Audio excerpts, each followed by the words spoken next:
You are now listening to Out of the Blank.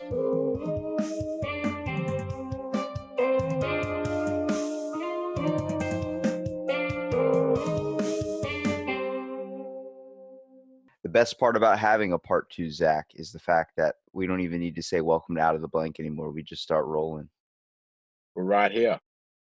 So, Zach, you had a couple things you were just talking about a minute ago. So, what are some things that are going on in your mind? It seems like you're a little bit diving into the little shady spot of sports in a way. Yeah, man. So, one of the things I obviously follow the NFL and stuff like that. And jumping on that YouTube algorithm, all about them views. Andrew Luck retired yesterday, and yeah, got booed by the fans on his walk out of his last game. Man, it was just despicable. It was crazy. I usually invite people to do the podcast and just say, hey, it's just conversation, things of this sort. And this woman that does a business. Now, I'm not trying to toss her out there. She's kind of interesting, but I see what she kind of focuses on by getting views. She's like, Yeah, you don't have a specific audience. You don't have these types of things that you need to have as a podcaster. I've been doing this for 8 years now. I'm like, yeah. I get it, but you're limiting yourself to a certain niche of audience, which does help out in a way. It helps you narrow down a certain mind focus. But I'm like, saying you're not fit for my podcast is like saying you're not important or you're not fit to be alive, because it's for everyone. It's just a conversation wherever you would like to take it. And she was like, yeah, that's a completely wrong way. You need to focus on branding. You need to look on advertise. I'm like, whoa. It's one of those things, man. When people give you that opinion, it's like, that's what a lot of people said to Airbnb, the guys who started Airbnb before they started. They were like, who would want to stay in someone's house? It's not a hotel. you know Imagine being those guys now, and it's a $64 billion company. Yeah, you kind of never know. You got to take that chance, and The really weird kind of help grow everyone else The before weird you'll grow. Yeah, but the weird thing is, though, when you go to a hotel, you try and make it feel as home as possible. Yeah. Like, if we learned one thing from Adam Sandler's movie Bedtime Stories, well, actually, we probably learned two things. One, Adam Sandler plays the same character basically in all of his movies. And Yep. two is the fact that hotels try to make you feel comfortable. When you're going to a hotel, you should be looking for an escape. If you wanted to be home, you might as well have just stayed home. Yeah, exactly. You know, but it's also one of those things where the price is so prohibitive that, do I want to pay $400 a night to the Hilton, or do I want to stay in this family's house and they've got a room and can treat me like one of them, particularly if I'm going to a new city and they can kind of show me around and I've got that home base. I remember I stayed in Baltimore and I stayed with this family. They had, a little walk up, place for me to stay. And for the whole time I was there, they'd drive me around, show me, introduce me to people in the community and stuff like that. So you get more of an add-on than you would in a hotel where no one really is going to take the time of day to talk to you. So you kind of get that added bonus of feeling like you've got another transplant family. And, if you get a good one, you get some friends out of it, get some contacts. Yeah, but if you wanted to pay to be comfortable, you might as well take the cheapest option and stay home. Yeah. I think But it's if you got to travel, you got to make it yeah. like home. Yeah, but I guess it does depend on the job. Like, if you have to travel and you want to still be home, it's a little bit. It's always a weird place for me. Like, I enjoyed going to hotels, but I didn't enjoy the fact that it was much like home. I enjoyed the fact that it was so different. Going down hallways, knocking on random people's door, and being the asshole that runs away. Like, it was fun doing that stuff when I was a kid. Like, you felt like you were an Yeah. escape. You didn't want to be able to do these types of things that you could easily do in your house, especially when you're paying $400 something a night. Like, it's not, Yeah. you want it to be a little bit of escape. But like, when, what I got fascinated with recently was I heard a little bit about golf, which I always thought was the most boring sport possible, because it's just even the clap is boring. The fact that You're not wrong. You're not wrong. They're just lightly padding, and it's like that clap is boring. It's not even. And then I hear about what happened with Tiger Woods and all these other types of things, like where they had you have to apparently play the ball where it lies. And apparently, one time Tiger Woods, there was a boulder, and he was like, "Can I move this?" And they're like, "You can't do anything to interfere with play." And he just goes, "Okay." So he got a whole group of people to pick up this boulder and move it. I'm like, How is that not a clip on YouTube yet? holy shit. Like, you hear that, you're like, that makes you want to start watching golf again. That's probably one of the most interesting stories I've heard about golf. Exactly. But there's like countless stories like that. Like some dude, his ball went in the water, and I always chalk it up to like Happy Gilmore, where he jumps in. There's like an alligator that ate his ball or something. He just goes in and starts beating the shit out of the alligator. Apparently, that's like what like golf is. Like, you play it where it lies. If it lies behind a building, if it lies off someone's foot, you have to hit it off their foot. I was like, holy crap, that makes you want to watch golfing a little bit more and kind of hope the ball lands somewhere weird. I wonder if they're going to create a new sport like, trick shot golfing, where it's just playing off a random spot where, maybe the crowd calls it and says, behind that truck, see if you can get it in. Kind of like a game of horse for golf. Well, you have things like, I'd watch that. Don't you have cricket in Australia? Yeah. So Yeah. that sport's really, really difficult for me to follow. I don't. Yeah, I think it's difficult for most people to follow.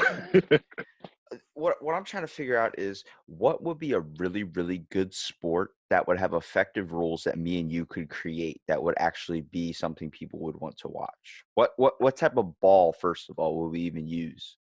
I mean, I think you're getting along the lines of basketball, which is pretty much everyone's favorite sport. Basketball? Basketball. Basketball. Yeah. The hell Yeah, is basketball? You haven't watched the basketball movie? Oh. Well, now we're starting off on ground zero.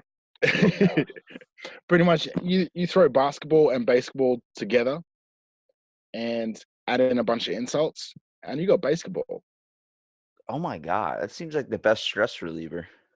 It's a good movie up until about the last 10 minutes, then it gets really weird. But They just took a turn for the worst. it's a good turn for the worse. I think they went a bit too far. But for me, like, I always remember the best advice my mom gave me about playing cricket, because I used to play cricket growing up. And she said, never get your kids into cricket. I said, why is that? She said, because you'll spend your whole Saturday sitting there at a field in the sun, watching your kids stand there and play cricket. And she's like, I got to be honest with you, you weren't that good. It wasn't that exciting. You don't even like playing cricket. Let me tell you something. It's not like watching a fucking an NFL game. Where that's what gets me, is the fact that I remember playing soccer games, and I'm talking about the American soccer. Like, Yeah. Well, I remember doing that, and then like I remember like how like kind of boring it was for me sometimes. The ball, like, I'd be goalie, only because I can use my hands, and I always felt like I used to be midfield, but then I was decided like, holy shit, like I think I got pissed off at one of the kids that was a goalie one time, and I was like, all right, I can easily stop this better than you can. So I started doing that. And then I was like, but it was weird to see how like insane, like the variety my parents got into the game. My dad would always be there standing and watching. And then eventually my mom was just like, she wasn't about it, which I understand, because it's like me trying to watch golf or something. It's kind of fucking boring. There's a lot of times where it's just your kid's not doing anything. You want to see your kid in the moment. Yeah. Yeah.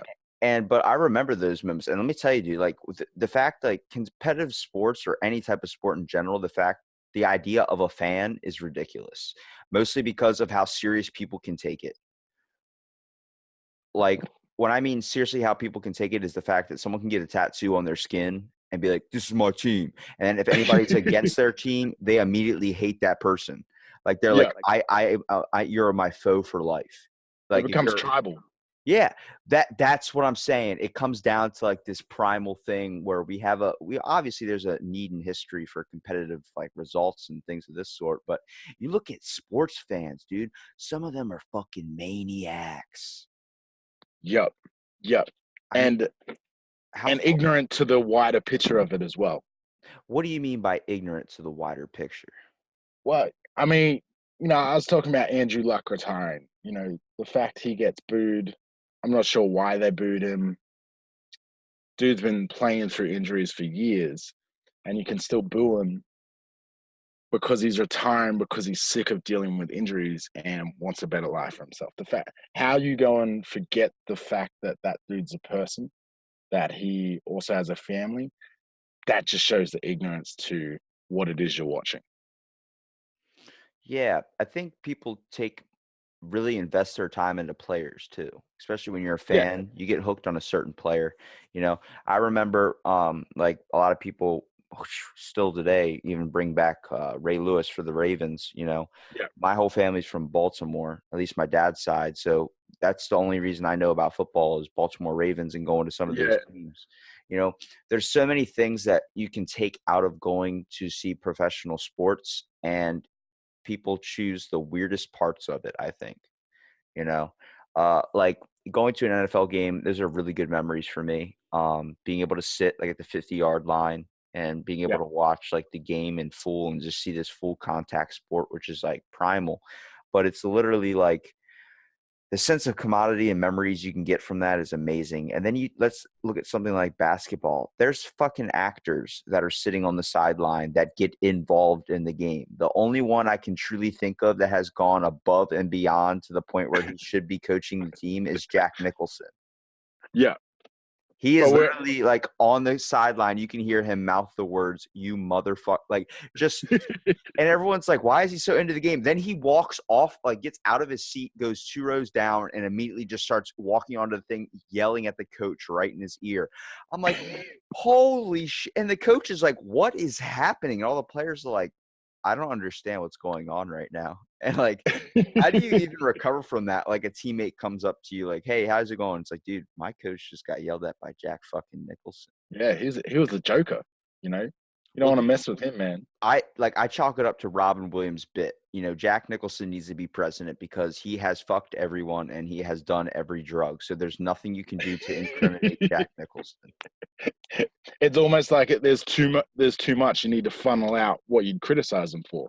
But even then, it's a small percentage. So Well, it's the it's same. it's like a drop in a waterfall. Yeah, true. I mean, it's everything that can be thrown at his way. Like when Charlie Sheen, let's say, when he came out with the AIDS thing and all that 2.5 Men stuff, and then all this stuff, like he had that drug video, like I'm on Tiger Blood and all this type of stuff. You could tell he was obviously like high. He was addicted. Yeah, But at the same time, it's like people choose to take the negative aspects of something and then run with it for so long. And even when long after it's dead, people still give Charlie Sheen shit for what everything that happened.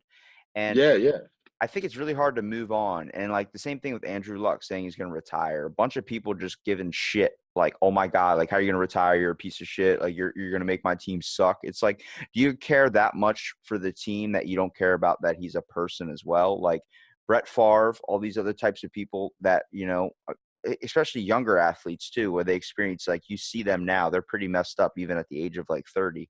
They can yeah, get, yeah. who was the one Redskins quarterback that got his leg like RG3, not RG3. RG3 is a newer one. I'm Oh, you talking mean about Joe? You mean Joe Theismann? the one that was the worst. Just Yeah. yeah, Where yeah, yeah. everyone Just talks about the destroyed. worst thing in the world. But people saw that that's a reasonable choice. His life permanently changed. He probably never Yeah, walks the same, never does these types of things, probably never even picks up a football anymore. But the idea, like you invest so much time into your team, you forget about the players you're wearing on the back of your shirt. and especially too. I mean, you see a lot. There's a lot of documentaries out there that the amount of pain these guys play through, and then the amount of painkillers they have to take to perform. And everyone loves that winning, but afterwards, no one wants to look after them. Where they've still got the need for those painkillers. You know, the opiates are some of the most addictive drugs you can take, and the withdrawal symptoms are often worse than if they were just using heroin. And there's a I lot of rehab programs to do with it. But that's the reality of what happens when these guys play through pain. I always chalk it up to the example of if you try steroids once, you're fucked up for the rest of your life. Yeah, Now, what I mean that is you take steroids, your body gets into this unnatural process of trying to basically build up a lot of muscle mass, and you get lean, you get whatever you're trying to aim for. You build on muscle very quickly, your hormones get out of balance, then you stop taking it. Watch the toll it takes on their mind and physical body after they stop using steroids. Yeah, Change is especially drastic. especially like as you said, the mindset thing where you're this person who's ripped, physically fit, and then you look back in the mirror and you're not that person anymore. You're always going to want to get back to that. As someone who probably used to be really fit playing football and stuff like that, and is now just a fat mess. I can attest to that. I want to get back to that point, but I wrote a that's how to deal with. But Macca's is really good. I wrote a paper on the ego of sports athletes. Like, how could, how could Floyd Mayweather and all these people be like, I got money. Like, I don't care. I don't need to read. I got money. Like, I don't need Yeah, to read to sign my checks. And I'm like, you hear that though, but it's rational for the way that, like, the pressure that amounts on them. A lot of people don't understand that one of the biggest things in competitive sports is pressure.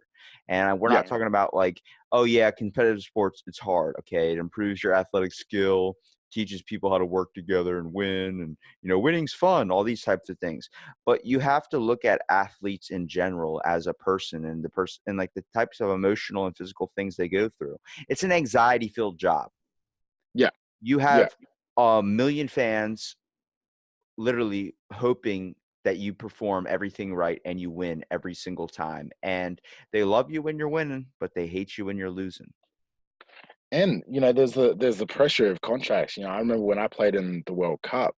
You know, I never did it, but the thought of taking steroids or anything like that, because I'm now doing this thing. I don't want to ride the bench. I want to actually be better than everyone else. And there is that pressure of, well, I'm here to perform. So imagine if you had millions of dollars tied to the fact that you need to make that tackle, or you need to be faster, or you need to be stronger. There's so much incentive to go down that route, because the reality is that if you don't do those things, you can't eat. Yeah.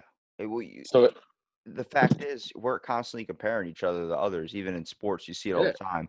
That guy's 300 pounds, literally a giant thing of meat, a giant wall. You're 150 pounds. He could easily knock you out, but you're faster than him. So you're going to capitalize on the fact that you're faster yeah. than him. You And have to what happens if you stop being fast? If you start getting older, and then, now you're starting to not be as fast, but but you that's, still have the same bills?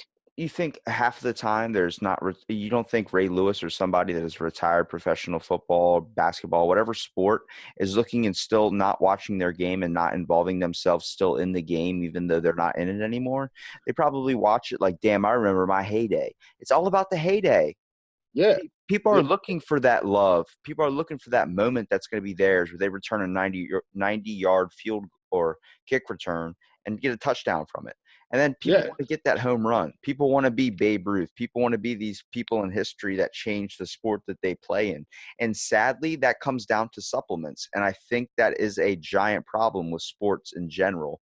The fact that it, like, there's so many statistical facts on the risk of injuries nowadays. Like, we have a big thing going on with the CET things, like Yeah, with the giant TT. brains. Yeah, the CT Yeah, with the giant brain swelling and stuff, and people forgetting who they are, becoming mentally older than their physical body is.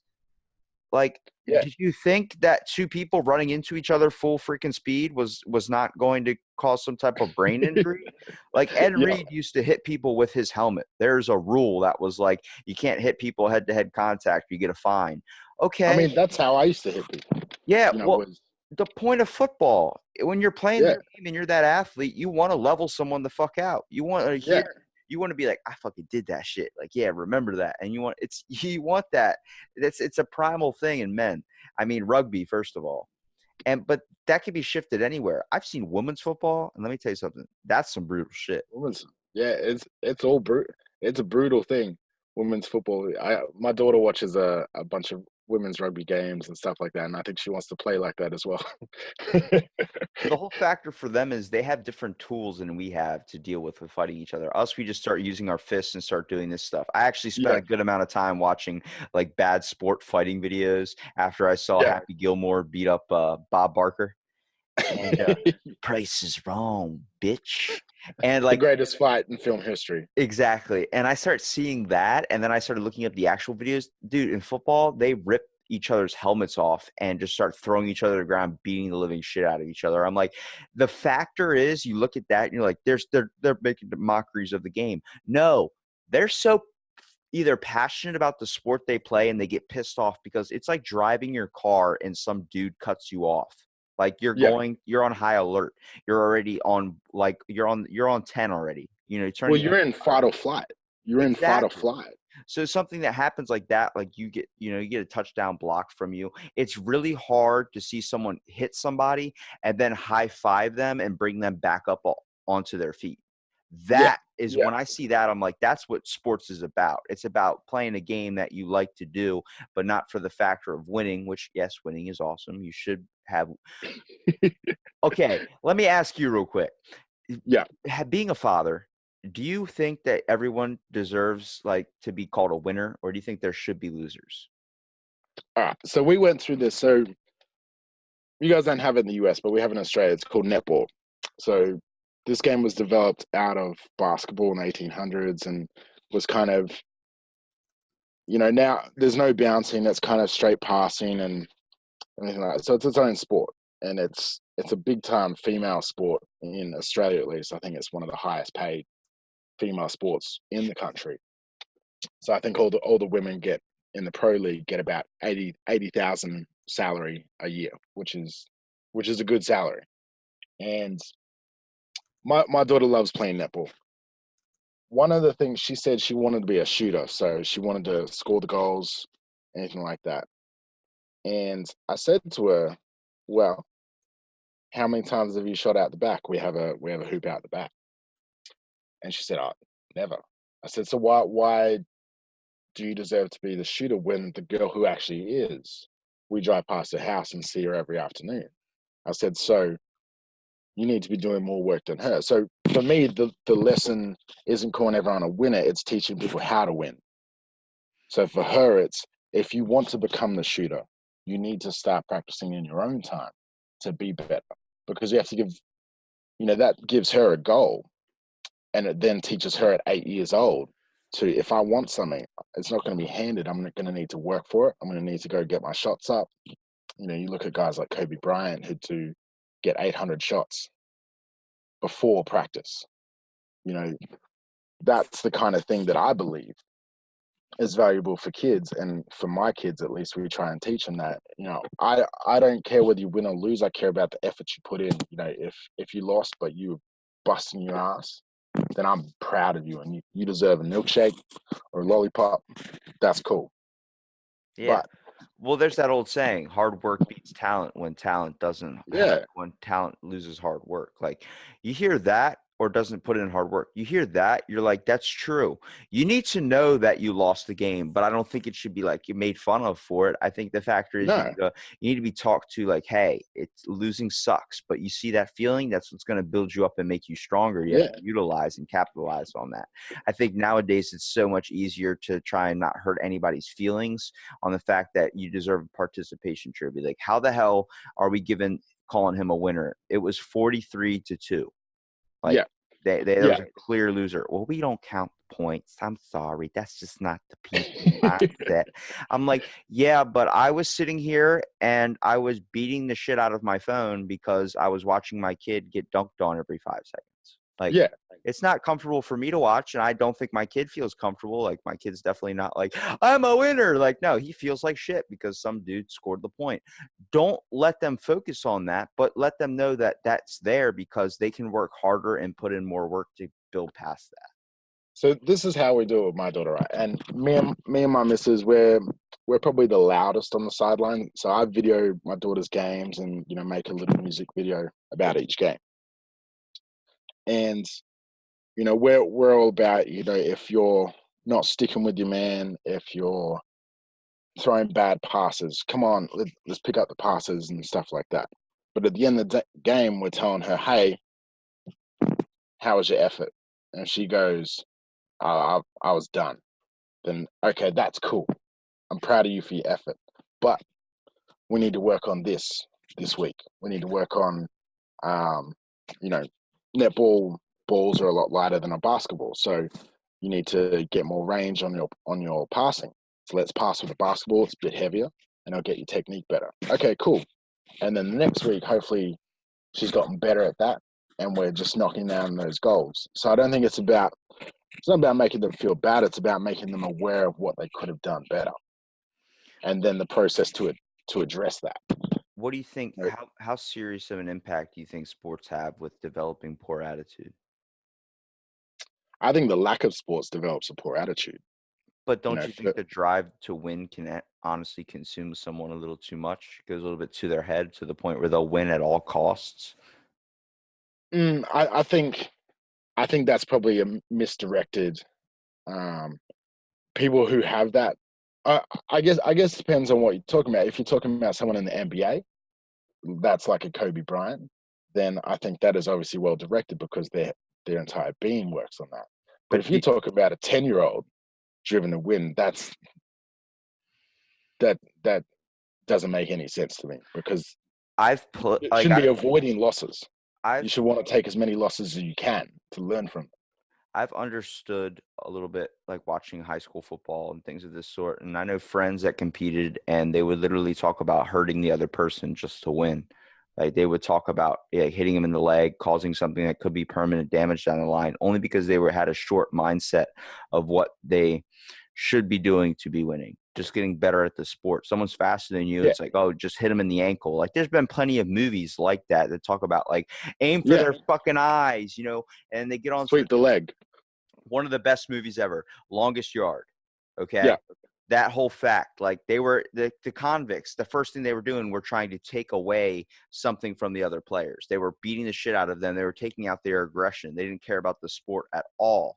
I think the fact is, like, even like in the newer one, Adam Sandler was like, hey, like, get the ball. That's the point of the game. This is what it is. It's about having fun. And you literally saw these convicts or people that were considered bad to society. They were people.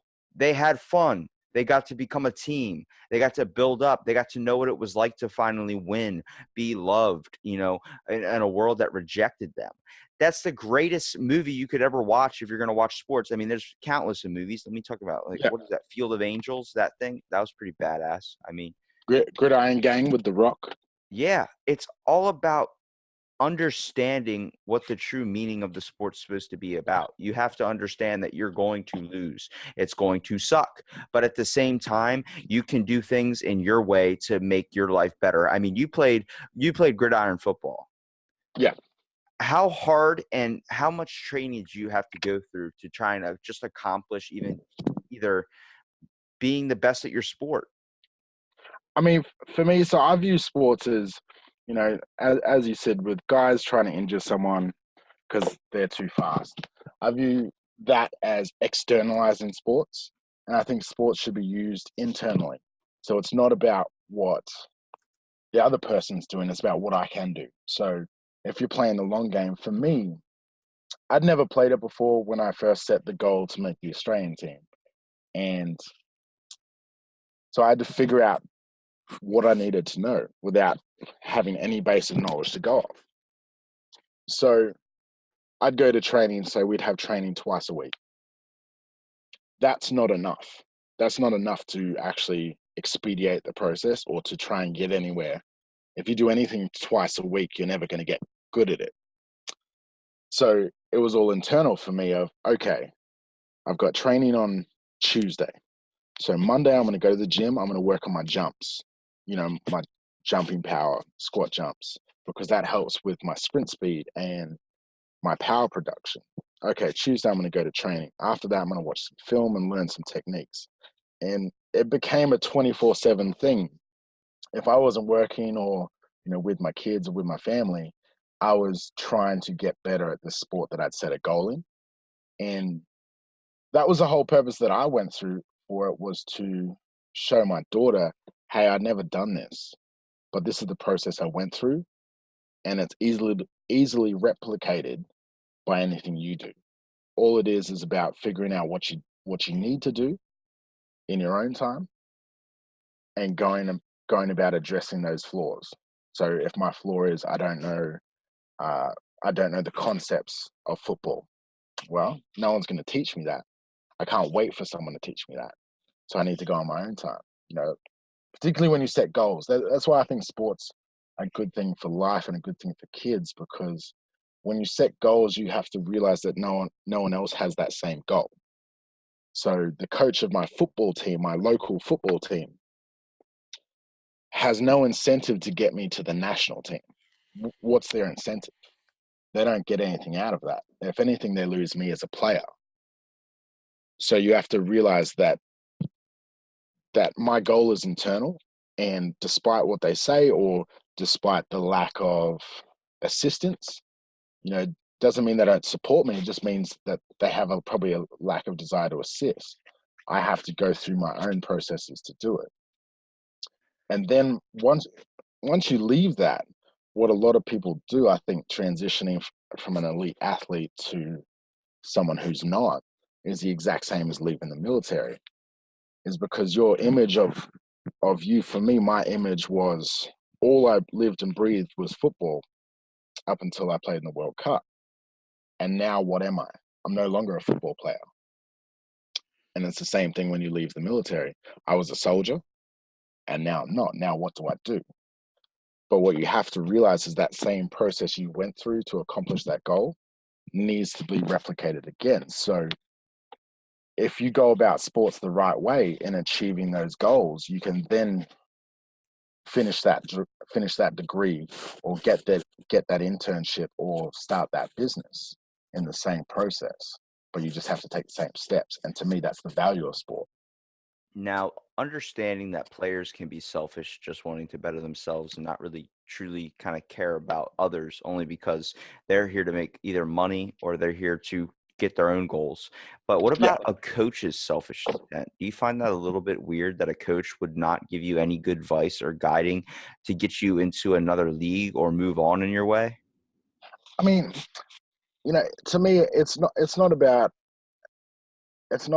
not giving the advice. You know, all the coaches I work with gave me the advice, but I guess it's like, if you set a goal to lose weight, it's nice if your friend comes and picks you up for the gym every morning at 5 a.m. But what if they don't?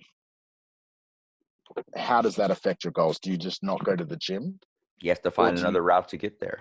have to find another route to get there? And it's kind of that, you know, I've experienced a lot with other people I've talked to where no one will help me, but it's actually not about anyone helping you, because if someone helps you, you don't learn to figure out that way to get to the gym, or the fact that maybe you don't need anyone at the gym that day, and not that goal not being reliant on someone else's input. It becomes internal.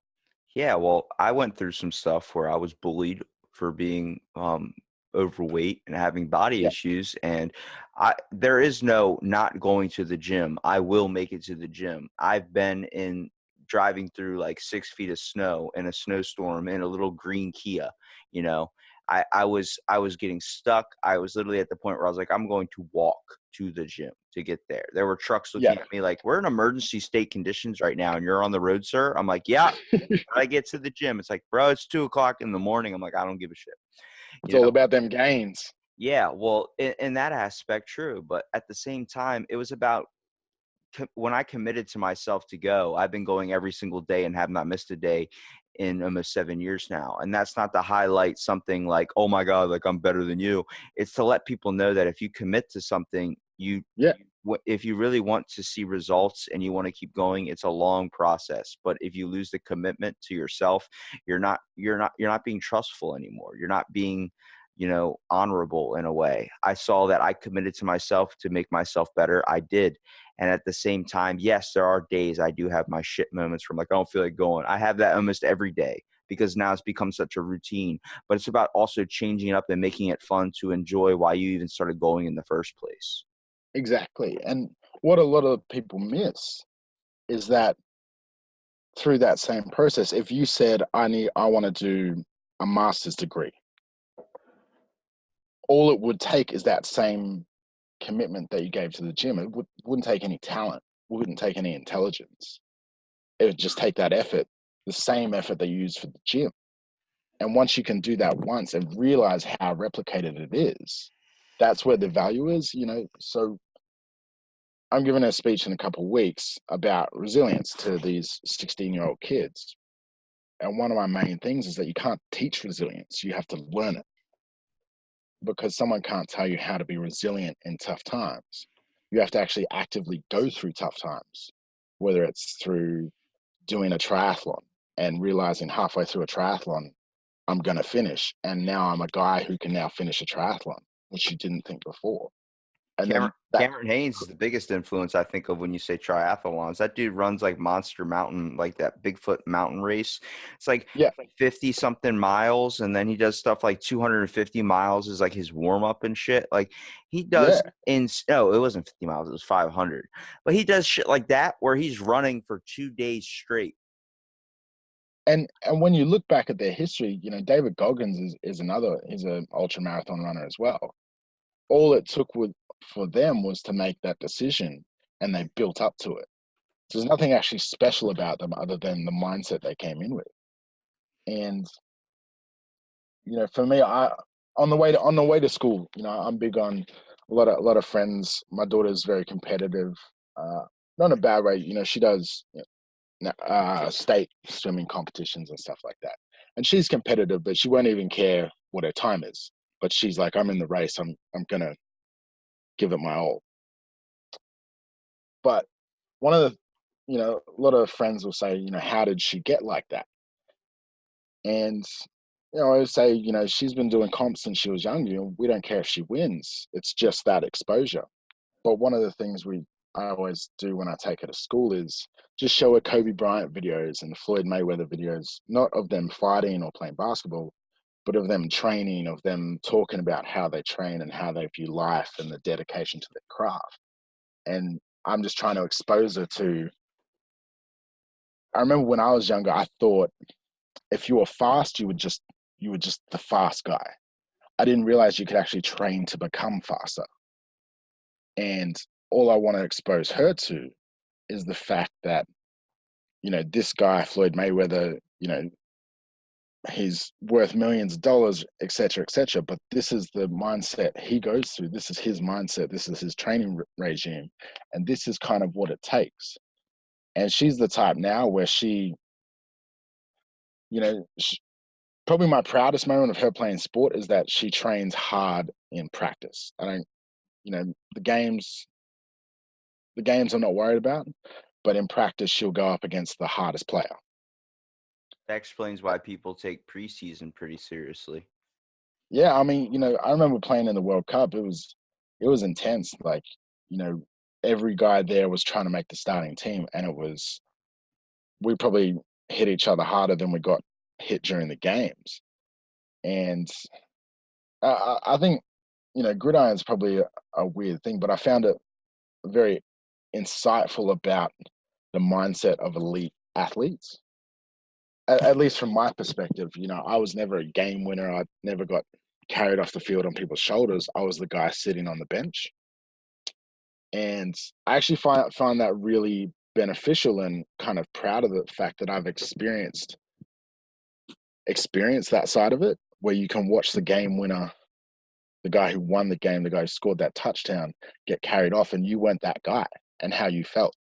I now know how that guy feels every time I look on the side of an NFL game. He just wants to get in. He's more angry that he didn't get to play that game. So he feels like he didn't put in for the win. Well, a lot of people feel like they never got a shot, or no one ever gave them anything. Yeah. They have to try and prove it by showing how badass they can be, whether it's leveling somebody or whether it's showing them that they're faster. I think it gets really, really crazy when you start looking. Let's take it back to maybe a little bit of Joe Rogan. You might know Courtney Dauwalter. Yeah. Yep. So she ran for like 27 or something hours straight. And she was talking about how like she was like hallucinating, seeing things that weren't there, like seeing a person play a cello in the middle of this canyon, like no sound or anything, just a person like miming playing a cello. And she was like, that dude's not there. And she had to kind of go past that. But like her eyesight, like she fell and hit her head, and then like she could only see out of like, if you try to hold up like a circle to your eye and just try and look through it like you're looking through a telescope, she could only see that much. So she's just staring at her feet. And then she was like, she needed to sleep. They saw that, so they forced her to go to sleep. And she slept 20 minutes and then was pissed off that she slept for 20 minutes. And even though she was ahead of the race by like the second person was like way behind her by like a couple hours. And it was like, you could have stopped. You could have taken a nap. Like, it was 9 hours you were ahead. You could have easily taken a nap. You could have eaten. You could have just relaxed for a little bit and then started running again. But she wanted to beat her own goals in mind. I think people lose the concept of that, especially in professional sports or any type of sport, when you start focusing on how the person that is watching the game starts viewing you. You start thinking you're doing everything for them, and you forget the true intent of really Yeah, sports in general by making yourself better and beating your own goals, not accomplishing what else someone wants. exactly. And I mean, you look at her, and that's what I mean by you can't teach resilience. You can only learn it. She would have to be one of the most resilient people on the planet. There's nothing that she can't do after, not because she did it, but because she now has that perspective on what feeling bad, feeling tired, feeling sore is like. So every day after that is going to be a great day, that she's got energy. And I think a lot of people avoid that struggle, but I think that's where a lot of growth is, because you actually start to test your limits and see what you can't do. I remember I was a high school dropout, and it wasn't until I signed up to do my MBA that I realized for 10 years I said I couldn't go to university, I couldn't go to college. But it was a limit I placed on myself because I actually found the the university work wasn't that hard. It was just about putting in the effort. It was about showing that you were trying to do it and you were rewarded for that. But it was simply just a limit, a construct of my mind that I created for myself. And it stopped me from doing something that I should have done 10 years ago. How big of a thing is it that the fact that people will set up these boundaries that shouldn't really be boundaries in the first place? They set up these roadblocks in their life where they don't want to capitalize on anything and think they're not going to be able to accomplish anything. How hard does that hit you, knowing that there is things that you should set up as roadblocks, but not see them as something that's going to be there permanently, something that you can easily move as long as you put in the effort to do so?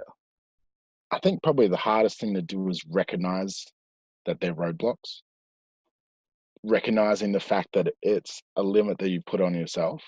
You know, when I'm talking, a lot of things I'll say is, can anyone here, has anyone done a triathlon? And generally, no one will put their hands up. And I'll be like, why not? Because I And a don't lot of like the answer, fucking running. yeah, My yeah, feet hurt. I don't like sweat. I don't want to do it. So I'm not going to put any time to do that. yeah. And, what I'm saying, what I usually tell people, like with rock climbing, do you like rock climbing? No. Have you ever done it? No. Well, then how do you know you don't like it? It's the same with triathlon. How do you know people do it? And it's not about doing it to enjoy it. It's about doing it to realize that you could do it. So that previous to doing a triathlon, you were someone who couldn't do a triathlon. And afterwards, you're someone who finished a triathlon. Doesn't matter if it takes 2 days to finish. It's just trying to finish. And after that point, you're like, oh, I can do that. Well, now what else can I do? Because that triathlon was a limit. Or, like becoming an astronaut. Anyone on the planet can become an astronaut. It just takes a decision and maybe some citizenship to become one. I think there's But a point when you're setting goals, you don't want to set something that's unrealistic. Like, in a month from now, I'm going to run the New York Marathon. It's like, no. Okay, we all saw the episode of How I Met Your Mother where after Barney ran it, after he said he could, and then afterwards he couldn't use his legs and he ended up riding the subway all day. Like, there's a point, if you set unrealistic goals for yourself, you're going, when you don't reach those goals, you're going to take it hard. It's going to be a hard hit to you, mostly because but you're not going I to feel don't twice. I don't think that's an unrealistic goal. I think it's ignorant to what it actually takes. What I'm Is saying is more goals should be obtainable, not in the fact that they should be in your comfort zone, but planning on doing a marathon Okay, Yeah. don't start with the biggest fucking marathon that Yeah. takes years of training and practice to get there. Cameron Haynes went through so much fasting and he dropped 45 pounds to run a certain race. He talked about the process of putting his body through that, how his toenails were falling off, doing these types of things because he wanted to put in that effort. And that wasn't unrealistic for him to obtain that, considering that he Yeah. had ran a marathon. But he didn't just decide to see a marathon on TV and be like, I could do that. No training at Yeah. all. Do it. People do have that Mickey Mantle gene, that mindset. But I think the fact is you have to set reasonable goals for yourself that aren't in your comfort zone. One that is going to, it's obtainable, but it's going to take some effort. It's not going to be right in your wheelhouse. Like, I'm already ready for it. I think a lot of people either choose to pick the one that they're like, oh, I could do that. It's like, yeah, I know you can reach They those. set themselves up for failure. Yeah, well, they Yeah. either set themselves up for failure or set themselves up for success. I think no Yeah. one puts in the shot in the dark whether I'm going to make it or not. And I think it's like the fact, like, you're tall, you place things on the top of the cabinet, so that's a attainable goal. The fact is, Yeah.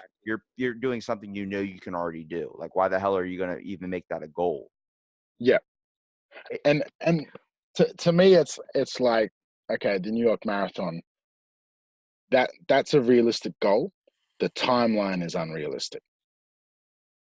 To me, 18 months to do the New York Marathon, that's realistic. But what I can do is in 3 months, I sign up for this fun run and I stagger it. So now I know. So I'm not. I think if you signed up to do the New York Marathon in a month, you don't realize that the process before that is where it's actually valuable, and you're trying to avoid that process of building to completing a New York Marathon. I always chalk it up to, like, I watched a YouTube video seeing a player that had literally no arms trying to play football. And I'm like, Yeah. what the fuck are you going to do with that? And he was leveling kids. I mean, he was literally trucking them over. He was not carrying the ball, but he was like, it was weird to see that, like, kind of like a defensive safety. Like, he would just Yeah. charge people. But he was given something that could be considered like, oh, you're not going to be able to perform the sport. And he did it anyway.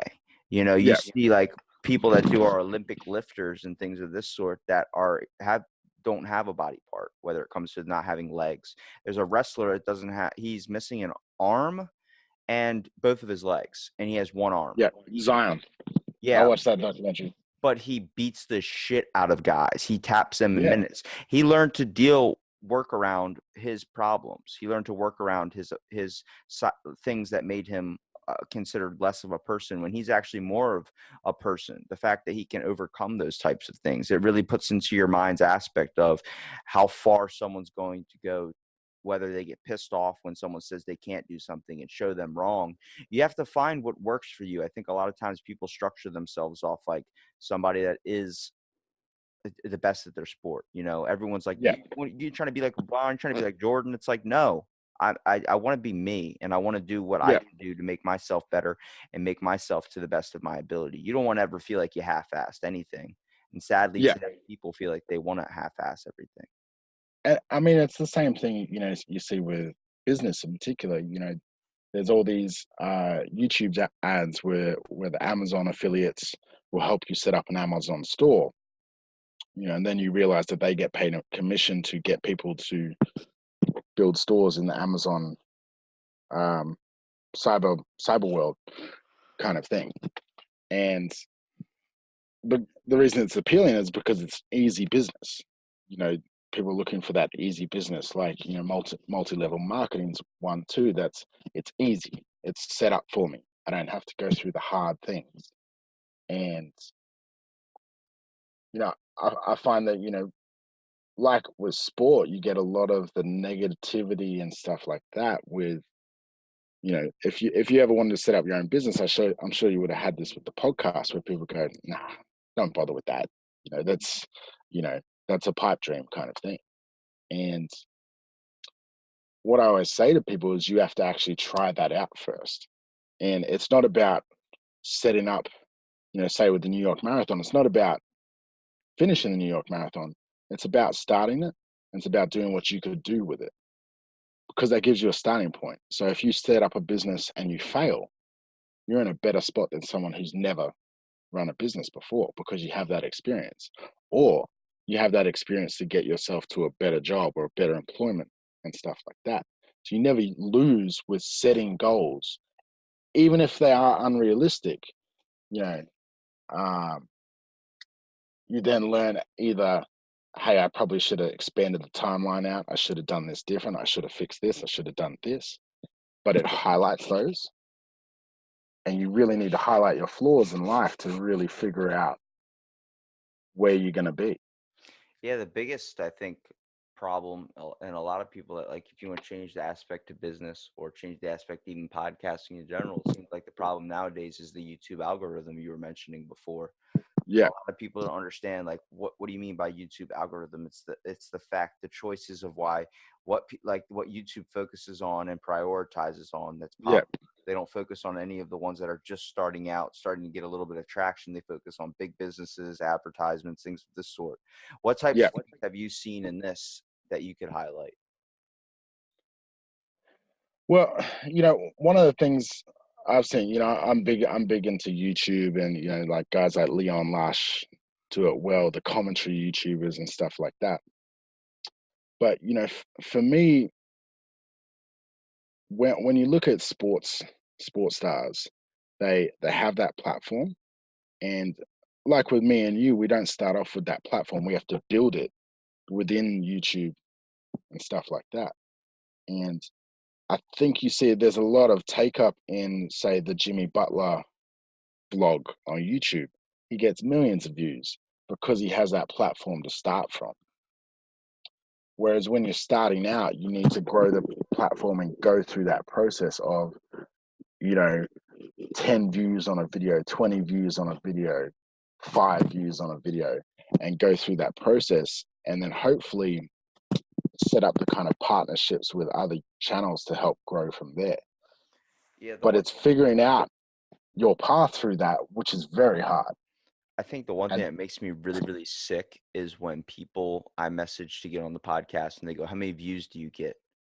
They see it yeah, as a platform of a way that they can get their little piece of the action out there. And I understand we're all hurting a lot of the times. People are yeah, struggling, trying to make a name for themselves, whether you want to take it into any aspect of anything that either creates a little bit of fun. You want to try to be the best at something. But at the same time, I tell people I don't focus on views. I can't tell you.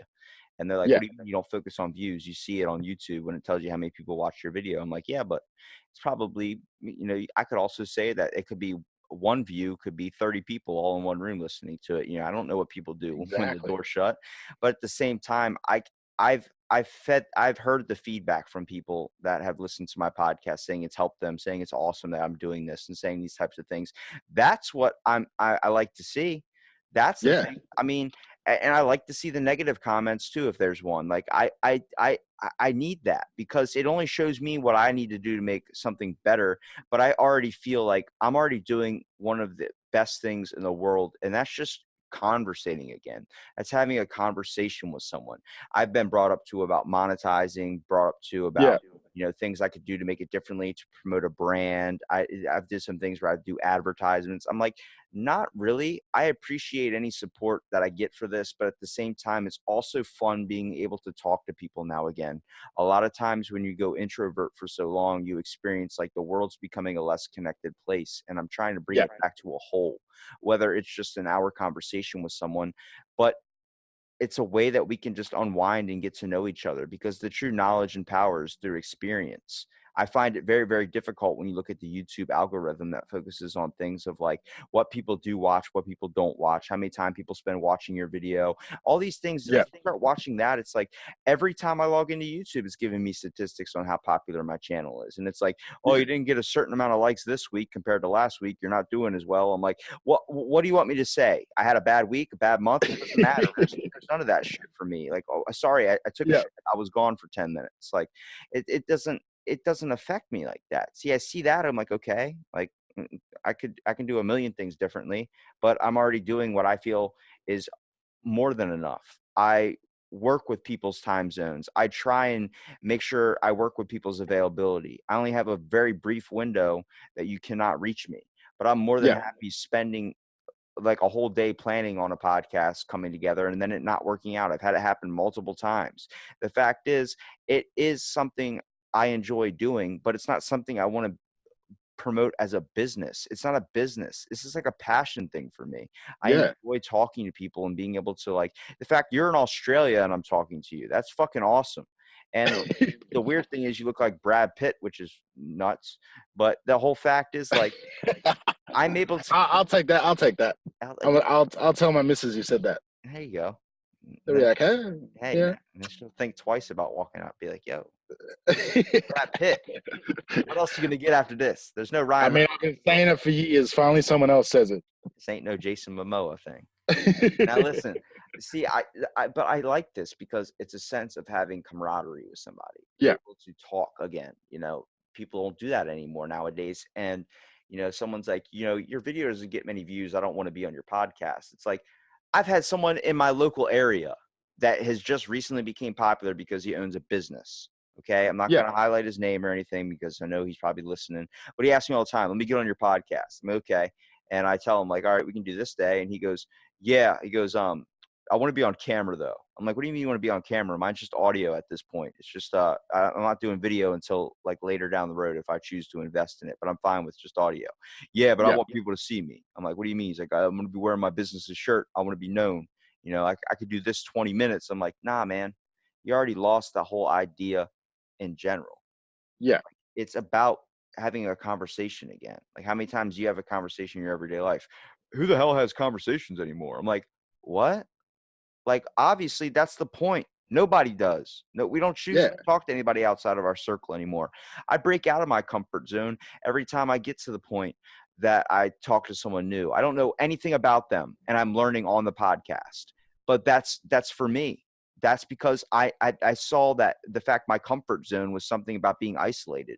Yeah, screw that. I want to get to know the person. I want to understand what's going on. I want to know what's happening. I want to feel like I might get into an argument because there's no arguments. It's just conversating. You're not going to connect to everyone in the world, and I'm fine with that. But I'm going to make my damn hardest to make sure I start hearing people out and trying to understand a little more effectively. And I think it comes down to, you know, like that, where, you know, people are using social media, particularly in business, to promote the business. But it becomes very scary to actually reveal who you are and the thoughts you have, like in a conversation that's broadcast. You start to kind of second guess yourself. Do you get what I mean? Yeah, I mean, there's plenty of times I'm like, I might as well just stop here. And then I see someone post up something like, had a great time on this podcast, or send me a text. And I remember why I even started in the first place. The whole reason was my buddy that came to me and he was crying for help. And I saw we're all hurting for something. We all want to make our name. The one thing I always wanted to be was remembered for something. And I thought that would have been the acting route, taking like being an actor, being a comedian, being on stage, being loved by millions. We all are looking for that acceptance. But I think we need to highlight the fact that, like, that's really weird. We focus on that being accepted. Who's to say you're not accepted already? Who's to say if you can't accept yourself, you can't expect acceptance from others? And I mean, that's where it starts, is that kind of honesty about who you are as a person. And, you know, if you can't accept yourself. So for me, I have a very low social media presence because I have a deep social anxiety. And it's kind of that where I personally don't believe that I am worthy of, you know, anything. It's a low self-esteem amounts to me not being active because I don't want to put myself out there to criticism. But you're right, the first step is actually going, well, hey, this is an issue. So I know why I don't post on social media, because I have this. And only once I pick that up and actually commented on it to myself and accept the fact that this is why, or this is an issue I feel like I need to address, we'll actually go about the process of addressing it. So, you know, bringing it up and bringing up, you know, particularly mental health, there's this stigma and, you know, everything like that. But, you know, there doesn't need to be a stigma if everyone's confident in saying how they feel, because everyone's generally going through the same thing. I think we need to highlight that as being the important thing, not in just a sport or a type of thing, but in Yeah, life. in life. Why is the need for acceptance something that we're all craving so bad? And I think the fact is we don't get it anymore. Yeah. We lost connection with things. We see too many posts or Facebook likes, people paying money to get their stuff boosted out there. I just Yeah. got someone that messaged on one of my things like, "Hey man, you should try this." And then it was a ZM social. And it was like for $5 you can get 1 million views on one of your YouTube videos and you can choose which rate it comes to you. You can also choose to get how many people follow your Facebook. I'm like, how many of these people are bots and how many people Yeah. of these actually have a mindset of doing something and actually listening to it? I don't want random views. I want Yeah. active people that want to educate a little bit more, be interested in something. If someone chooses not to, like, I have friends all the time say, "Dude, it's so hard keeping up with how much content you post." I'm like, "Okay, it's there though. I'm not telling Yeah. you need to watch it then and now. Watch it. Just if you want, watch it. You know what I mean? You don't have to watch it. I'm not going to care less. The whole factor is I love seeing the faces on people when I talk to them. I also love hearing the tone in their voice and hear them go off about something they're passionate about because it's something that you can see like not even 10 minutes into the podcast that someone's just lights up and you're like, "Oh shit, you really wanted to talk about this." Like, "Yeah, man, like it's been on my mind for a while. I have no way to I'm like, "Yeah, well, let's go into it. What is it?" And they start explaining it to me and they feel like usually after the podcast, they feel like damn, like they just ate at a buffet. They're full. They're like, "Thank you." Yeah. It's like a decompression of like I actually get to vent. I think it's all people need anymore. The sad fact Yeah. is, I like I don't like to think of this, but I think it's a real factor is the fact that the statistics for people that go and do these crazy terroristic attacks, like shooting up a store or something, it's going to happen at a faster and faster rate only because people are getting full, man. And they're not full on the love and the connection they're supposed to have. They're not. They're compressed. They're not decompressing. They're Yeah. not giving out all those problems they have in their life, you know?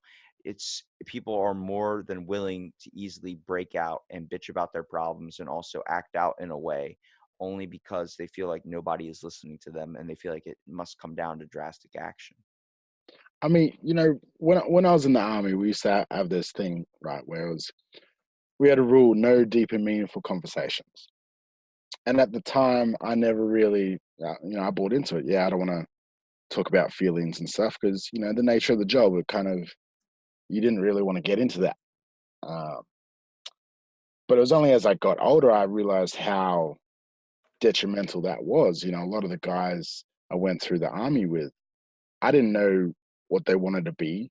I didn't know what their dream job was. I didn't know where their parents were from, where they were from, how they grew up. And one of the things I used to say to the kids I worked with was you should actually cherish those moments of if you're not having a conversation and getting to know someone, learning something new about someone, then what was the point of the conversation? Yeah, I think people lose the whole mindset of what was the point anymore. A lot of times Yeah. you just start talking about things like I mean, I'm even at fault for doing it things too. And then you just start unloading your plate and you're like the person's like, "How the fuck did we get to talking about how Starbucks didn't have your mocha frappuccino when we were just talking about a minute ago like I asked you if you wanted a glass of water." And Yeah. you're just like, Yeah.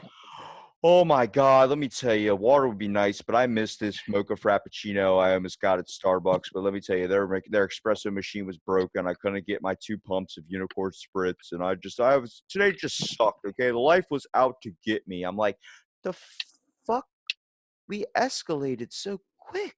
Yeah. What I, I, happened?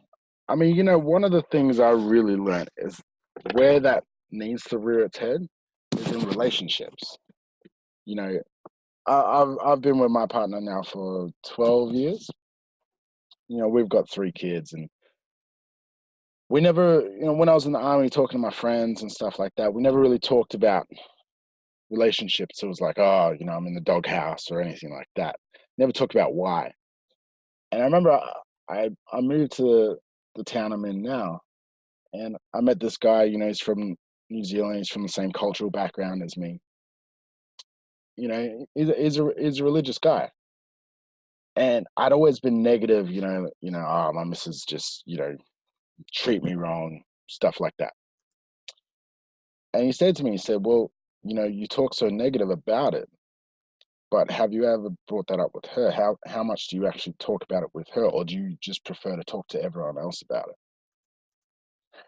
And it was that was the moment that I realized that, oh shit, like I've actually been making the problem worse because I'm venting to everyone else.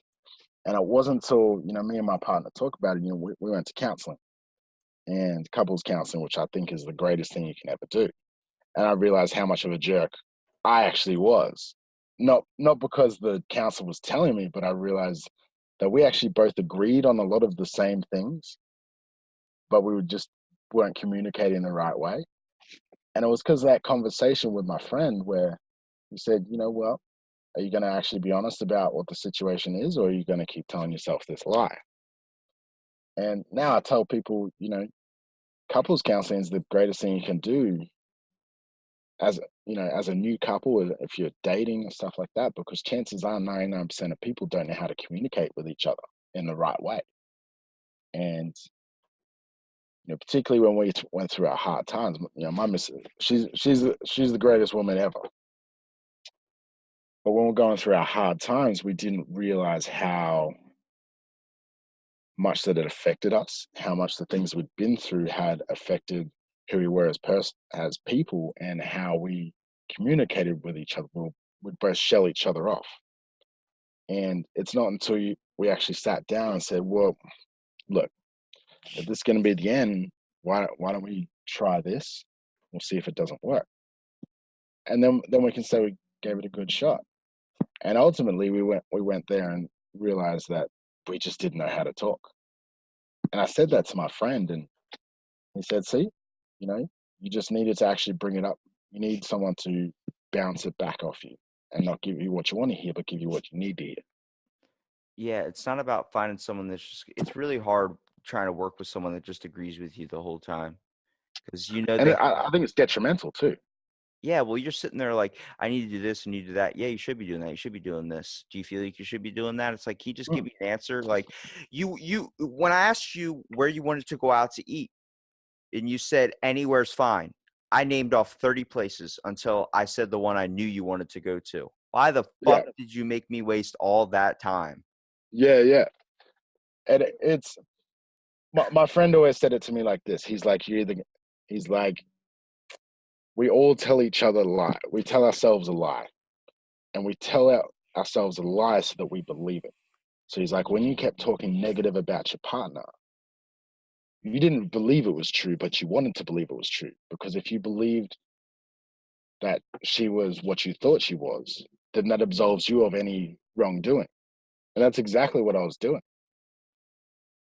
I think you And start looking at flaws, especially in a mm, relationship, because you see those flaws not as imperfections, but you see them as something that is a detriment of that person. And I'm like, yeah, there's a point when a person is so negative you can't be around it anymore. But there's also yeah, a point of understanding. You're not perfect either. You know what I mean? I've had yeah, relationships where I've been like, man, this person, yeah, she's nice and she's like all this, but she's not very clean.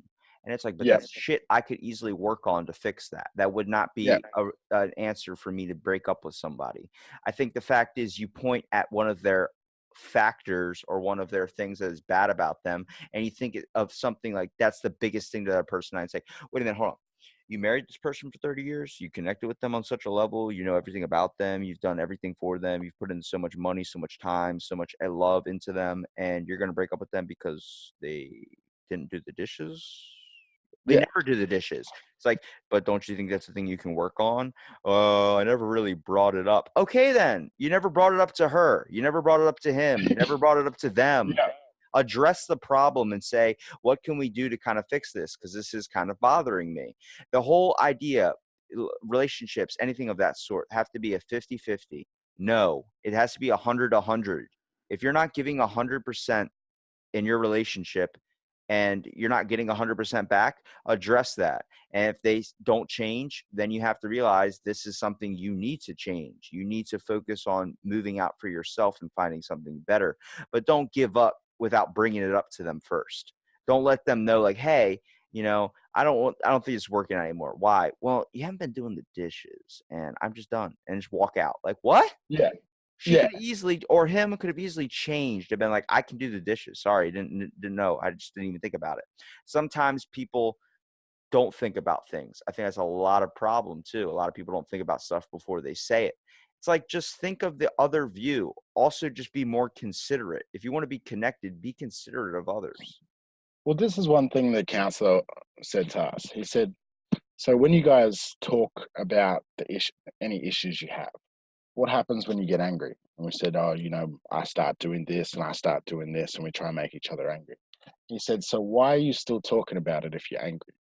And we're like, what? He said, well, you both, what's the point of addressing an issue? And we both said, well, to fix it. He said, so if that's the point of it, when you get angry, what's the point in continuing the conversation?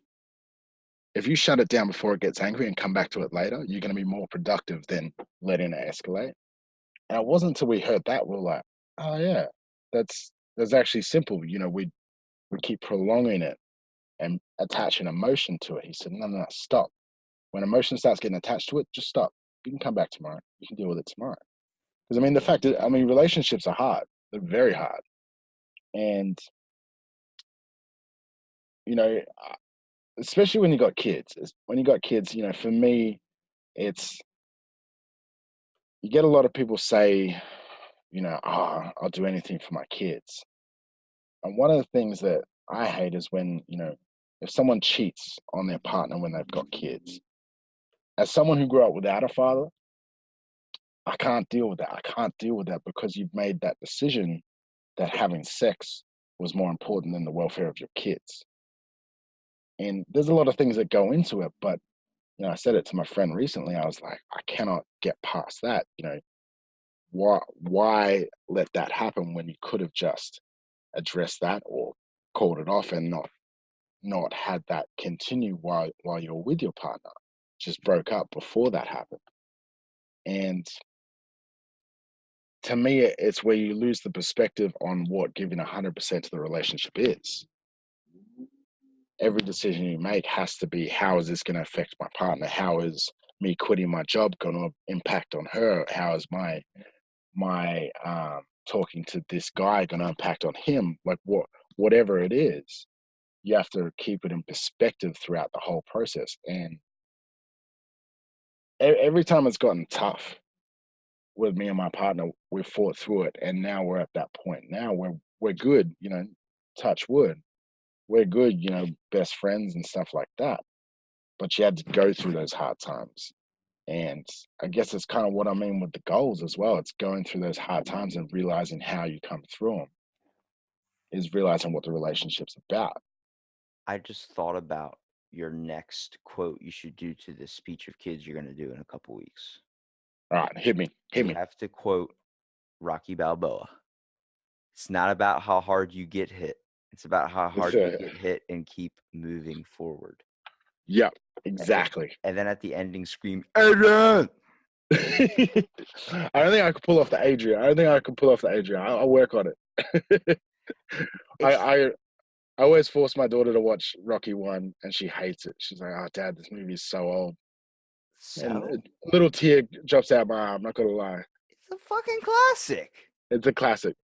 The sequels and stuff I'm not so much of a fan of, except for Rocky 5. It's like, let it die. Like, come on. Yeah.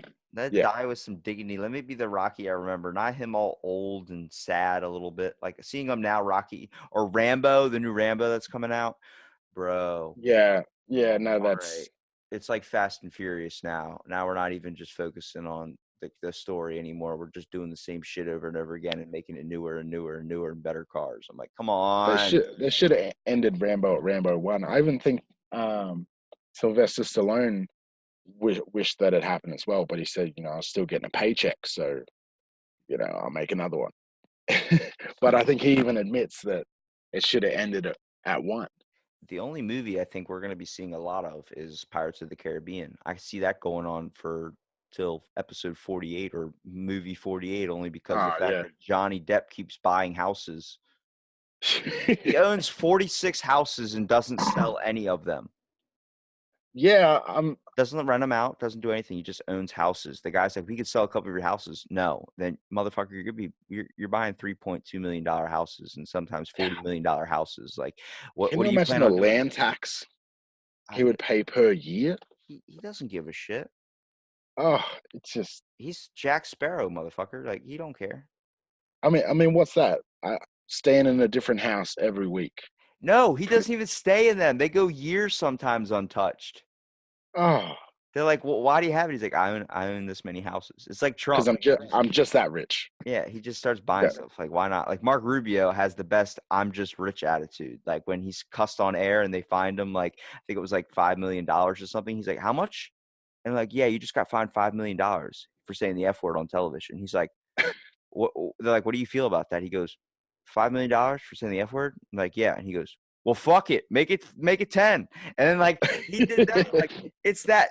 I think everybody wants that mentality with their like be a little bit like that. Like, I would like to be cautious. Like, if I ever got super rich, I think the one thing I would do is I would buy a small, nice, affordable house and fill it with a lot of nice shit, and then probably get yeah, a bunch of kangaroos guarding my place, because you're not messing with a guy that has 100 kangaroos guarding his place, private security. yeah. I think I'd be more scared of the kangaroos guarding me. Oh yeah, they could be sketchy. Yeah, that could be sketchy. I think that'd be on the double take. I just like I won't associate myself with them. It's like the guy that plays with the Tigers and he got eaten. I was like, all right, I'm gonna have some people deal with this, and I just get random like Yeah. lawsuits because people are getting beat up trying to deal with my kangaroos. I'm like, what? What do you want? They're kangaroos, man. I don't tell them what to do. I just set them around the property, and I make sure I don't come in contact with any of them ever. So they Yeah. could. So they could. Well, I think, one of the things I remember watching a documentary where the intergenerational wealth has dropped off since the 1800s, What? where the amount of intergenerational wealth, so the like the Ford family, the Kennedys, the amount of families like that uh, in the 1800s, because you had billionaires from the railroads, the steel industries, and stuff like that. It's dropped off in the recent years because a lot of people cannot generate intergenerational wealth, and Are you talking particularly about when generational transfer? yeah, intergenerational transfer of wealth. Um, and that's the mindset I would have instead of 46 houses is how can I set this up for years where my family doesn't need to work, for years. They don't have to choose, they have to choose to work, but they don't need to. Well, it's the same thing Bill Gates. Like, he is only going to give his kids a couple million to get them started Yeah, on their feet. He doesn't want to give them like nothing, but he wants to show them that like you have this amount of money, you're not getting more. Only because if I give you everything I've built, then you're not going to be productive in building something for yourself. You're not going to set yourself out yeah, always. When your money runs out, your money runs out. You better have found a way to deal with a company and a business. I think a lot of people, like rich people that give their company and all the stuff they worked hard to get to their kids, give them everything. Like, you want to give your kids everything, but you have to yeah, understand that 66% of the people that are gifted a company or type of business that where they get a lot of money at the start, they end up blowing through it and also firing their parents, giving their parents no say in the company that they started with. well, I remember when I was working with at-risk youth. So the worst kids I had to deal with, there was the extremes from those who came from low socioeconomic backgrounds and those who came from high socioeconomic backgrounds. And I remember working with this one family, their parents owned a couple of Red Roosters, a couple of like Burger Kings in Australia, and well-to-do family, very well off. I coached one of their sons in football, and but their daughter, the kids weren't. To me, the issue was the kids didn't see them build their wealth. They didn't get to see the process, so they were just born into it. They didn't see the work that was required, and to me, that's the issue, where it makes them the same as those who came from low socioeconomic and those who came from their particular background, where they didn't get to see the process of anything. And I think demonstrating the process of what it takes to get to where you want in life is what's valuable for young people. And, particularly, like you said, Bill Gates, where you've got that couple of million, but you have to go through a process to continue living this lifestyle that you would like to live. That then teaches them how to generate that wealth themselves. I think the fact is you start holding things a little bit more accountable when you build it up from the bottom. Like Mm. Bill Burr has a joke. There's a guy that owned an airplane company. He used to take tourists on skydiving type trips, and like these, not skydiving, but like the flight tours, like seeing over the land. Like if you look out your window to the left, you see that, and that those types of tours. And this guy built this company up for 30 years, giving it literally a name people could trust, a place, a reliable place, a business. And then he gifted it to his son. And 5 days later, his son ruined it, all of it, everything that 30 years he put in work for. And Bill Burr goes, I finally gifted you my company, son. You're going to take over the reins. And the kid messed up. The kid took a solo flight person up, and the guy was depressed, didn't really say anything. And the guy jumped out of the airplane and killed that whole 30-year reputation. All in 5 days, that kid wrecked that whole company. There are things like that where you are sometimes that gift is too gracious. I don't think anything should be considered a gift. I think Yeah, it needs to be shown, like, this is how this shit works.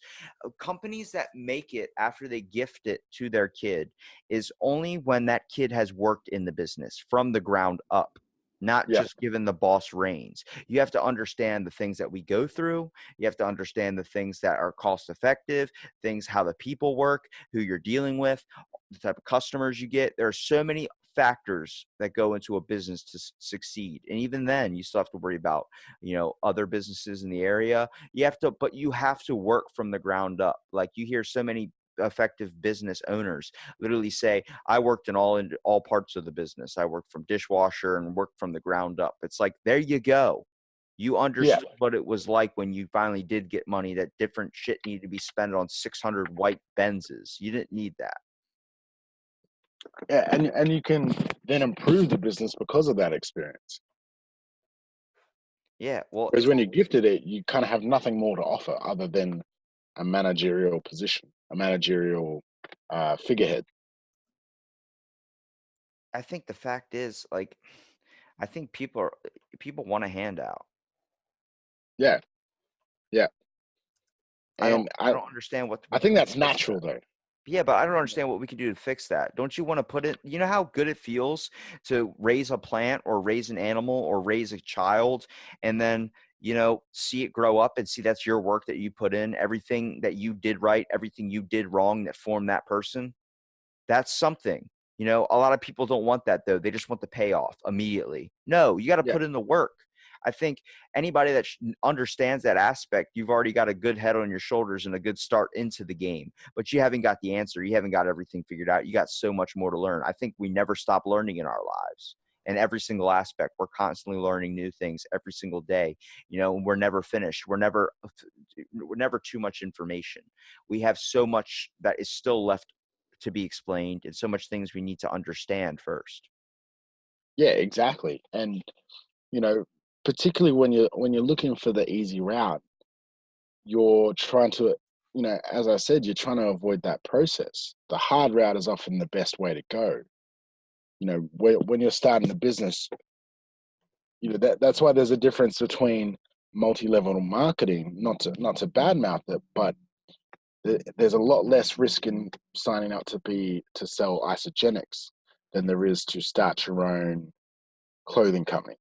There's a lot less risk, and it's kind of a lot more. It's handed to you a lot more, but you're not actually going to learn how to run a business through doing that easy way. The only way you'll know how to do it is through doing the hard way, because then you'll realize what it takes to cold call people, to realize that, hey, I'm self-conscious about selling. Well, I need to address that because my mortgage is reliant on this fact. What would you suggest would be the best thing for people to do in their own lives to kind of create a sense of humbleness and understanding of how hard it is to actually truly work for something, and the payoff, even though it might be hard, the payoff is much greater? I mean, the thing I always say to people is, you know, it's within your own life what you feel is difficult. You know, people always go, their weight or their body image and stuff like that, and that's always a good starting point of, okay, you want to get fit. Okay, you can go to the gym, you can diet, that's cool. But if you attach that to a goal, there's a lot more meaning behind it. So if you sign up to I keep going back to triathlons because it's the easiest to communicate. If you sign up to do a triathlon at 6 months, your incentive to go to the gym is increased because that timeline is getting closer. You're gonna lose a lot more weight by signing up to do a triathlon than by actually setting the goal of doing the weight. But what happens after that process? You actually end up becoming someone who believes they can do that. And the same thing with any goal, whatever it is. A good friend of mine, she's trying to, she wants to lose weight. She's a mom. She's a mom of 5 kids, and she's trying to lose weight. And she said, what should I do? I'm not motivated to go to the gym. I said, well, do you like rock climbing? She said, oh, actually, I used to rock climb when I was a kid. I said, well, why don't you just go rock climb instead of getting fit, instead of going to the gym, which doesn't motivate you? Go rock climbing, but also taking another step further where, hey, there's a rock climbing competition coming up in 6 months. It's not an elite one, but it's hard for you being that you haven't done it. Now you've got more incentives to go to the gym and work on that and get better at something you're enjoying doing. You know, to me, when you go through that process, it doesn't matter what you come in the competition, it doesn't matter if you even finish it, but you now have an incentive to continue doing it. And if everyone goes through that process and doesn't avoid it, you start to realize what it takes on a different scale, but it's the exact same process. You know, I often say to people that learning to surf is the best thing you can do because you're fit just by nature of, having to do it and having to learn. It's very hard to learn, or skateboarding is another one where they're very hard to learn and you have to be persistent. And the reward is so little compared to so much effort. But once you get that reward, you're addicted to it and you're addicted to the process. And that's what gets people intoxicated to it.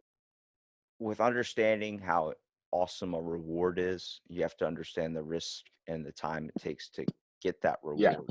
You have to, yeah, once you truly put that into your mindset, you will be not only more understood or kind of figured out as a person, but you have to understand that, if you don't want to go to the gym, but you want to lose weight, you have to find something you do want to do that is active to lose weight. That's just something you have to do. Yeah. Yeah. And for me, I look at it like this, where I'm not the center of the world, but I'm the center of my world. So everything I do affects everyone else. So the way I live my life sets an example for the other people in my life. It wasn't until I started running my own business that my partner felt like she could run her own business, because she's like, well, look at him. He's not that special. He can do it. And the same thing with, doing an MBA. As soon as I did it, everyone around me felt like, well, I can do it. So through me doing those actions, I've now affected the people around me, which then leaves that legacy. So then you attach another element to it where, say with football, my driving force was to show my daughter that you can do. It doesn't matter where you start off in life. If you set your mind to it, if you plan it out correctly, if you stay dedicated and set that standard of, I'm going to do this. My goal to make the national gridiron team was 18 months. If I didn't make it within that 18 months, I wasn't going to stop. I was just going to keep going. And eventually, hopefully, I'd make the team. But the timeline's kind of irrelevant. It's more of a motivator for me. So because I attached that goal of, this is for my daughter, this is to show her an example. Now, no matter where I am in life, what happens in life, when my time's up, she can look back at that and go, well, I can live by that example. And the same thing with that, with other things like, going to university, starting a business. It all affects the other people in our lives. So what you do speaks so loud that people can't hear what you say. So instead of telling someone they can learn to rock climb, why don't you come along while I'm rock climbing? And I'll show you. And by nature of exposure, they're going to start getting into it. But now I positively affected one person in my life, which to me ultimately is what I'm here to do. I think you have to work with what you were given, man, and understand like everything you were given, your hard stuff, all this stuff, you were given that, like Bruce Lee says, because God thought you were tough enough to walk that road. Yeah. Everything that you were given and everything that was taken away from you was something you could handle. Someone else in maybe a different circumstance wouldn't be able to do it. It'd be too much for them. But those are your problems, and you need to learn how to work with those if they can't be fixed. And that's what you did. You realized you went through some things, and some stuff were blocking your way of what you wanted to do, but you still went and did them. I think a lot of people see that problem and think it's never going to go away. And if we could say one thing to people out there, it's that if you start thinking in the mindset of pleasing an audience, you lose the idea and the passion and the true meaning of trying to please and be complete with yourself. I look at it like this. In life, you cannot control everything in your life. But so in a particular situation, I can't control everything, but I have to focus on what I can control. So for you, you can't control getting millions of views, but you can control the views from the people that are passionate about your product. That's what you can control. That's what you focus on. And that then gives you the platform to build from.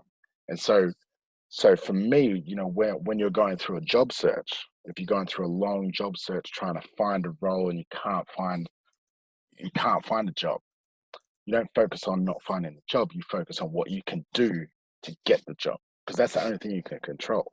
Can I sign up to do this course? I'll do that, and I'm going to focus on that. And from there, things build.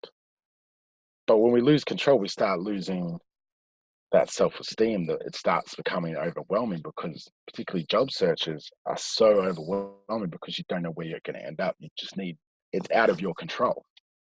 But I can control what's on my resume. Yeah. I can control what's in my cover letter. I can control what's in my education. That's what I need to focus on to get me moving forward. So finding those elements of control is the key. I forgot what movie it was, but the guy goes, the world's loud. It's going to fuck with your ears sometimes, but you got to persevere through it.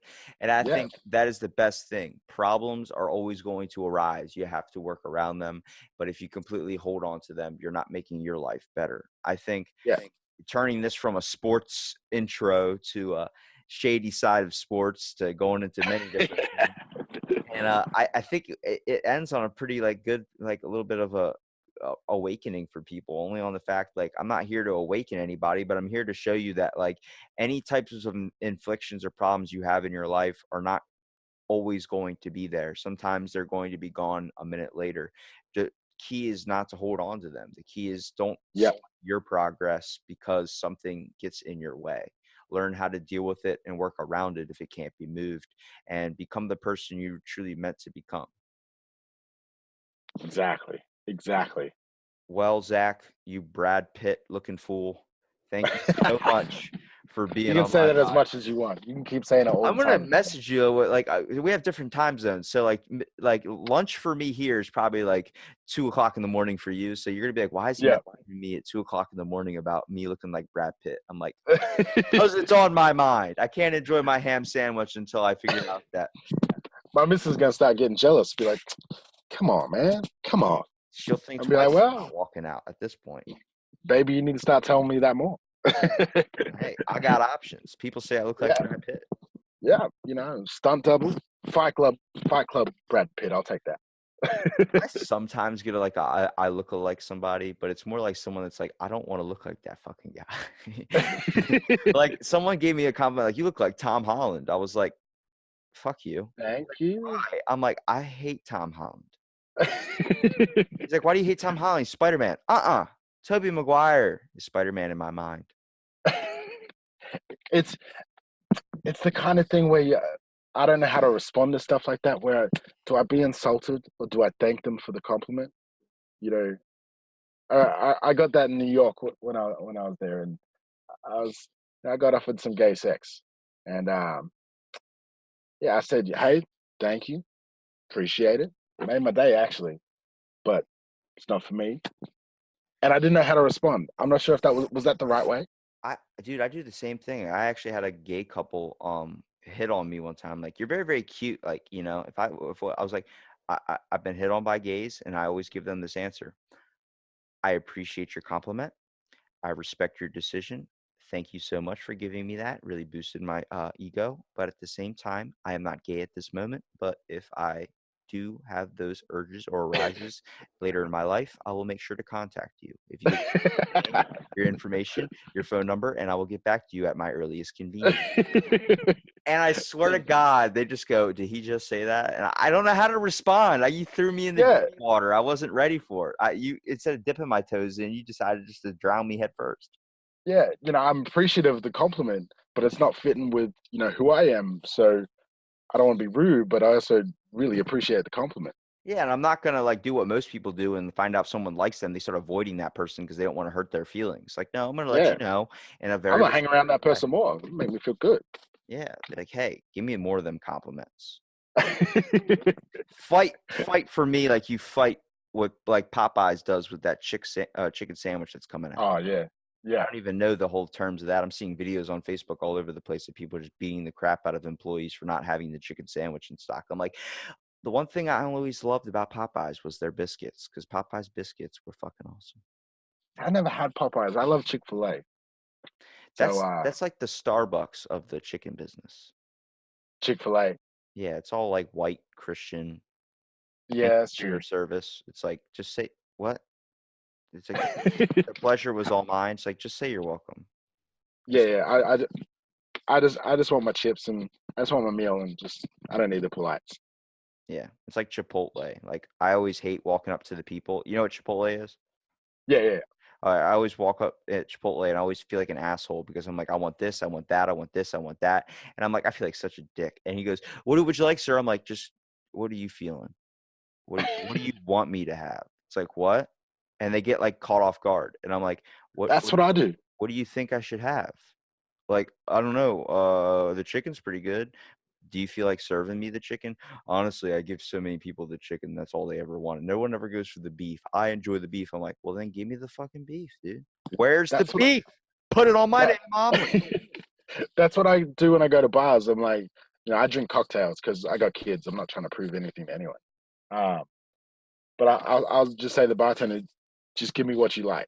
And I remember I talked to this one guy who said, well, I'll give you this cocktail that made me want to be a bartender and, hasn't failed me since. I thought that was a big call. He wanted to earn $15 an hour for the rest of his life. I thought, jeez, that's a good cocktail. And he gave it to me and it was insane. It was the best thing I've ever drunk. But then you find out what other people think of you where, I've done it at other times where I've had orange juice, whiskey, and pepper in my drink. And I thought, this chick hates me. She doesn't like me at all. So I'm not going to talk to her anymore. I think it's the fact, like, I mean, half the time I sit down and I'm eating that Chipotle burrito. And honestly, I've only eaten it once, but yeah. I'm sitting there and like self-service, they like when you order at Wawa or something. I don't know if you have Wawa down there, but Nah.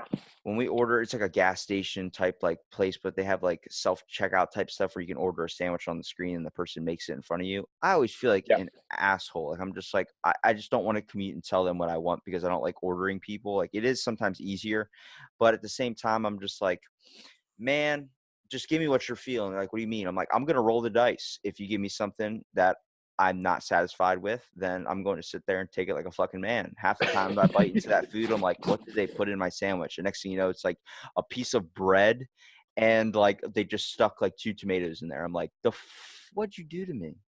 But I'm like, I'm trusting you. And like, you're trusting me to make your food for you and hope that you like it. I can't get in trouble, sir. I'm like, just do it. I'm not going to get you in trouble. I will be more than happy to pay for it and eat it if it's bad. I don't care. The problem is that is my easiest way of trying to understand dealing with my own choices. Yeah. That is a way that people can incorporate in their life to be more accepting of decisions that they've made. A lot of people make giant life decisions and then regret the consequences for the rest of their life. Well, buy a sandwich and put the faith of what's in that sandwich up to somebody. It's like risking when you go and get gas station sushi. You know it's Yeah. going to be good, but you know you might be hurting later. Yeah, exactly. But it's about the adventure. Yep, it's all about the story. It's really rolling dice on life. Exactly. And then you also get to figure out what that person likes, if they like you at all. And if I end up getting salmonella poisoning, it's just something, it's the price I paid. Yeah. And every time I walk back into that joint, that guy's gonna know that I got salmonella because of his choice. Exactly. And I guarantee I get served first next time. And then you keep buying it, and the guy's like, "Why are you still buying it? It poisoned you." I was like, I want you to realize what you're doing to me." And the guy's like, "What?" He's like, "Don't put that on me." It's like, "No, see this? I'm buying this. I'm not gonna let you buy it. Here's my money. I'm walking out of the store now. I Every want you to time I watch come in this. here, I'm going to buy that." It's like, but I get those moments where like you're like, I don't know if you have 7-Eleven down there. Please tell me you have. Oh 7-Eleven. yeah. Okay, cool. Yeah. They have the taquitos on the roller. If you Yeah. go at like 1 o'clock in the morning, the guy just gives you like 20 of them for free. He's Yeah. like, screw it, I'm gonna throw these out anyway. I'm like, thank you. And I'm just sitting there on the curb, and he's walking out, like getting ready to shift change. And he just looks at me, and he sees me just smiling, eating a buffalo freaking taquito.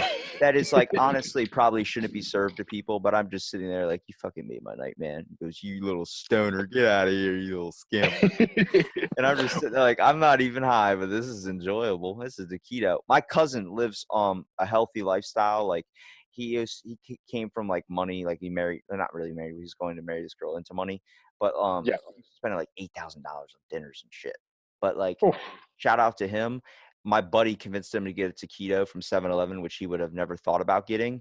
And then Yeah. like not even a week later, he goes, "Hey man, you up for a trip?" I'm like, "Where to?" He's like, "Can we go to 7-Eleven? I'm really craving one of those taquitos." I was like, "I fucking humbled you.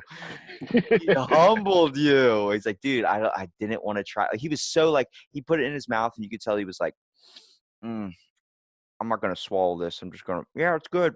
That type of thing. Like, you know, I'm just gonna grandma, eat it like a duck. yeah, like a grandma kind of cooks up something you don't like, and you just sit there like, yep, and then spit it out on the floor. Yeah. That's what he was doing. I was like, he's gonna spit it out my window. And then I like watched him. He swallowed it, and I was like, was it good? He goes, it actually wasn't half bad. Then he asked for a little bit more, and now he goes and gets it himself. So I think you have to step out of your comfort zone and what you might be comfortable with. Sometimes you need to get massively sick to understand. That's the choice you need.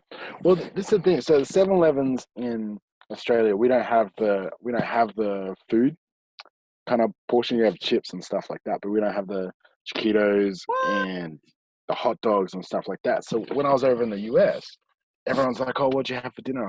I had 7-Eleven hot dogs and taquitos and stuff like that. And they're like, "How can you eat that?" And I'm like, "Because you don't know what it's like without the choice, you know." Dude, And my breakfast in my high school years when I was doing a jet ski guide and working my ass off all summer, I was literally eating taquitos from 7-Eleven. I had 3 20-ounce Red Bulls in an hour in the morning. I would drink 3 20-ounce Red Bulls, yeah, 4 taquitos, and a bag of Skittles, and that was my breakfast. And let me tell you something, I did not gain a pound. If I did that now, I would be in some serious shit. oh yeah, I watch a McDonald's ad and I'll put on weight. But I remember like walking in a 7-Eleven. I was like, "Hey man, what's good here?" He's like, "Nothing." I What's was in like, it? all right. Well, I'll just take all that then." He's like, "Oh, okay." So I know the feeling, but hey, when you don't have it, that's when you crave it the most. Exactly. And for anybody out there that feels like they haven't become satisfied in life yet, either try a gas station, 7-Eleven, taquito, but in all seriousness, look at what you might need to be doing and changing in your life that you want to accomplish, and just take steps on doing it, because it's that simple. It starts somewhere. You learned how to walk before you could run.